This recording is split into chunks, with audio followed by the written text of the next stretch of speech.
Hello everyone, welcome back to my channel. তো আজ ছিল আমার আর সুমনে এঙ্গেজমেন্টের 1 মান্থ কমপ্লিট। তো ওই জন্য আমি ডিউটি থেকে চলে এসেছিলাম, ঝটপট করে আমরা দুজনে চলে এসেছিলাম একটা ছোট্ট সা কেক কেনার জন্য। তো তোমরা দেখতেই পাচ্ছ আমরা অলরেডি কেকের দোকানে পৌঁছেই গেছি।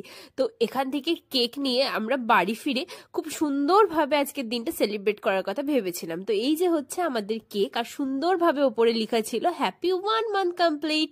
তো চলো ফার্স্টে কেক কাটিং করে নিই, দেন কেক কাটিং করে নেওয়ার পর আমরা খুব সুন্দর একটা জায়গায় যাব। সেটা কোথায় যাচ্ছি না যাচ্ছি অবশ্যই সেটা নেক্সট পার্টে থাকবে। তো আপাতত ফার্স্ট পার্টে তোমরা আমাদের কেক কাটিং সেলিব্রেশনটা ভালোভাবে দেখে নাও। তো সেকেন্ড পার্টটা অবশ্যই আসবে, তো সেখানে দেখবে আমরা কোথায় গেছিলাম না গেছিলাম। তো চলো ব্লগটা এনজয় করো ভালো করে।